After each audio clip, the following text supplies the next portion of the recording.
With just 71 days until the election, President Trump and Vice President Harris are ramping up battleground state campaign efforts this week after RFK Jr. officially suspends his campaign and throws his support behind Trump. Trump 2024 senior official and Trump 2016 campaign manager Corey Lewandowski joins us now with the campaign strategy moving forward. Corey, welcome to the show. So how does this impact the race? How is the Trump campaign absorbing this new asset that they've acquired through RFK Jr. and his endorsement?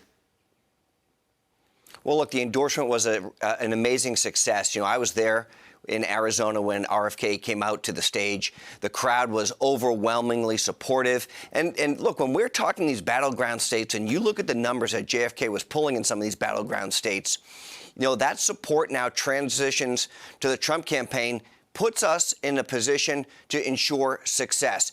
Donald Trump last week hit 6 battleground states. This week he hits another 5 battleground states. And where is Kamala? Hiding in the basement. She's using the same strategy that Joe Biden used. We're more than happy to go out and give specific messages to specific communities, which is what Donald Trump did last week, culminating with a big rally in Arizona. We'll do the same thing this week.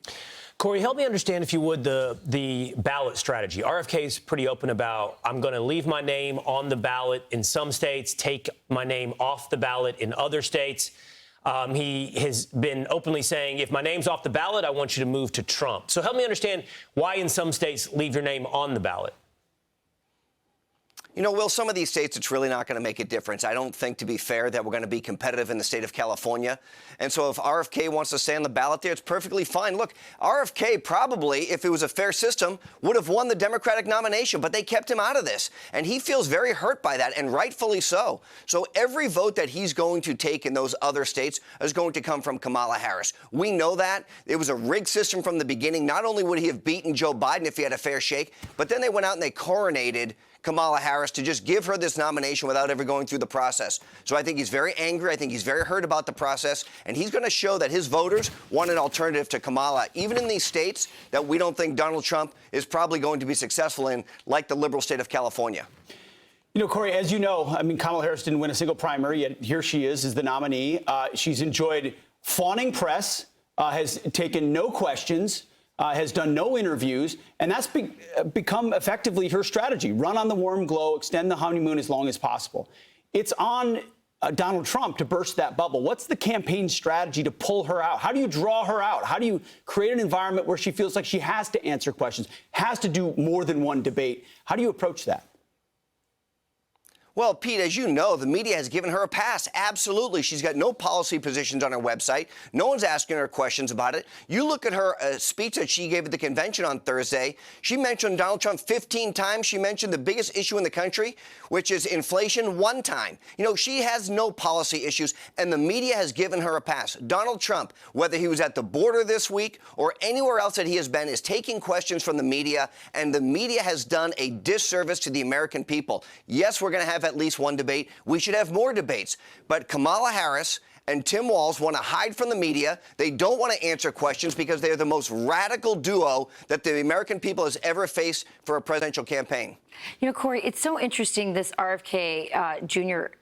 Endorsement, because I think it's monumental because of who he is and how different so many of his views are from traditional Republicans. And what it says to me is that there are some really existential, massive issues, beginning with the corruption and rigged system that we have, that are overriding all these other different policy issues. And so while I agree you should try to smoke out Kamala, in some ways, the fact that she's able to just stay in her little hole there and not say anything and still think she can run this race kind of explains what's so rotten about the system. And in some ways, maybe is an asset in that you guys are able to run against the system versus Kamala.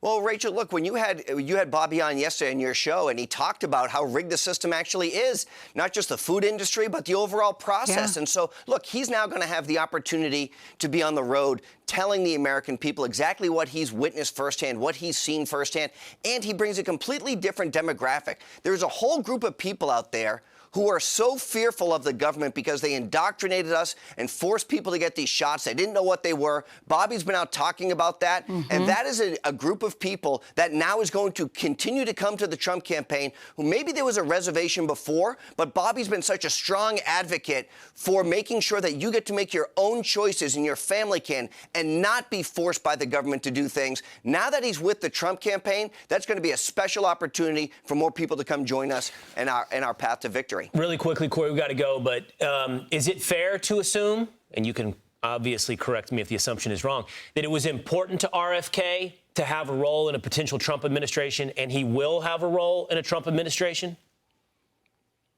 You know, Will, there's been no promise, but clearly what President Trump said in Arizona was he's going to stand up a commission to look at attempted assassination attempts that Bobby will be part of, and also release all of the JFK assassination documents. That's very important. There's been no promise of anything, because if you don't win, it doesn't matter. But with Bobby and our team, we believe success is going to be there, and that's only going to benefit all of the American people. Will he be campaigning with Trump throughout the next couple months?